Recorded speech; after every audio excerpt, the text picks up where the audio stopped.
Hi there and good afternoon. My name's Adam Sheen and today I'll be discussing the two given research questions supplied in the Learning Guide. That is, what does the role of the opposition party play in the national level of Japanese politics? And how do people articulate their interests in the local level politics? Are voters disenfranchised? If you're wondering what the screen is, it's just something that's more interesting than my face, but that's okay. Today we'll be continuing to look at the major themes that have sprung up during the 1955 system of governance. If you've skipped some classes or you just haven't been paying close attention, last week we looked at the topic of corruption, and before that, who holds power with respect to the 1955 system. I draw this to your attention because as this week's theme, of political activism, it still continues on today. And so some of the information and facts that I will be sharing with you is relevant to the 1955 system in this context, but also shadows the opening of the 1993 system of governance, which we'll look into next week. I'm not going to go into great detail about this because I would hate to steal David Walton's thunder. So make sure you come next week. Question 1. What role do opposition parties play in the national level of Japanese politics? The opposition has more of what we would say a reactive power than an active power. And by that I mean the opposition was mainly there to criticise and expose the LDP in legislation and personal actions. A great case in point would be the corruption scandals that they're known for. In the 1955 system, there was no transfer of votes. Therefore, the term of wasting a ballot would be used if one particular candidate received far too many than needed votes, or they received drastically low numbers. So there's this balancing act that the party needs to do. Therefore, as they had to put on enough candidates in each area so that they could win as many seats as possible, but not too many candidates that the votes would spread across and people would vote for their favourite candidate instead of the party, and make it hard for any one person to get in. It wasn't easy being a part of the opposition, as there's this sense of political isolation due to the recurring victory of the LDP, combined with the relations built within this time frame. But even before it, as they drew members from the bureaucracy, the LDP grew a really strong relationship with the bureaucracy.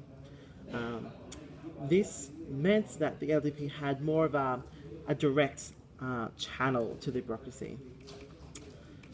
The opposition didn't have this advantage, and many of the candidates that they received wasn't from this high level of education and from the bureaucracy. And so many opposition leaders didn't really consider ever being able to attain this position in government. They never really thought of being anything other than just the opposition. However, never fear, because in this 1993 system that we'll learn about, came the New Frontier Party, or the NFP. And this has broken this mould, and it's especially as it's drawn many of the former LDP members into their party, and has now has this connection with the bureaucracy. It's also key to note that after the 1993, this new system that we would get, the role of the opposition in a sense became easier, as there was new laws regarding bribes that came into effect, as well as the transfer of votes became legal. For example, donations by corporations and organisations to individual politicians and their support organisations were banned. To prevent bribery and violations of the election law, politicians were required to be responsible for the misconduct not only of themselves, but also of their relatives, financial managers, and secretaries. The secretaries engaged in misconduct will now be sentenced to prison, with violations resulting in the nullification of an election victory. In addition, an official an official convicted of bribery will now suffer the suspension of his civil rights. So in summary, the role of the opposition is really to react to the leading party during this 1955 system, that's obviously the LDP, and really just have a formal time where they can criticise and legislation and expose corruption. Second question, how do people articulate interest in local level politics?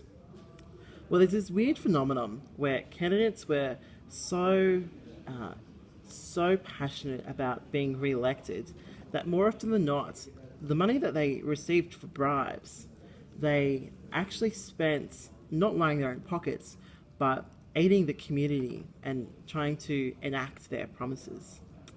This idea is not new, as we've discussed it last week in regards to the topic of corruption, but to me it still seems really strange. But despite this phenomenon, this does not mean that all the issues experienced by the general population is dealt with. There's still growing tension to the structural imbalances and also the resource allocation in Japan. This includes the imbalance between the prosperity of the nation and the quality of life of its urban workers, most of whom must live in cramped 1 or 2 or even 3-room apartments and don't even dream about owning their own house. Another imbalance lies in the disparity in wealth between different social classes. The public is frustrated at the concentration of resources in Tokyo at the expense of depressed rural regions and at the concentration of resources in highly efficient industrial sector at the expense of less efficient agricultural distribution, construction, and personal services. This has left a lot of voters a lot of things to be interested in. However, just as some opposition candidates do not consider being in power of the national level, the LDP, at least in the minds of voters, did not fully consider the desires of the individual. Voters attribute the downturn in the economy and its effects to the LDP lagging. Voters attribute the downturn in the economy and its effects to the LDP lagging, the inadequate fiscal and monetary policies, and to its unwillingness to remove the many regulations that constrain and hamper business and consumers. This dissatisfaction has left room for the increased assertiveness of opposition parties and assertiveness most recently displayed by the NFP. Despite this, there are many ways that an individual can articulate their interests. The Japanese system of government is similar to the same as ours, in the same way that anyone can write or visit or contact in some way their local candidates, or mayors, or meet with someone on a one-to-one basis. It is even possible to form citizen groups. Traditionally, these were apolitical, and majority members were female housewives. However, in the case of Zushi, the case study for this week, there is more than that if a gross miscarriage has occurred. The Local Autonomy Laws, or LAL, of 1947 has 2 ways which a citizen can articulate their interests in this extreme way. That is, the article specifically provides that the local chief executives are subject to a recall if 1/3 or more of total voters under the joint signature and through their representative present a petition to the local election administrative commission demanding the removal from office of the chief executive. After receiving such a petition, the local election administrative commission is required to hold a recall election in which a majority of voters in favour for recall is sufficient to remove the official in question. The final step then is to hold a replacement election. In the case of Zushi, this happened twice, both once for a local official, but also for the board.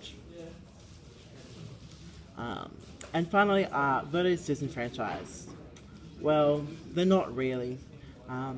In the case of the case study of Zushi, we see that the political activism experienced and the vote breakdown and statistics that we see presented to us in the article further strengthens the point of universal suffrage, and both men and women are voting.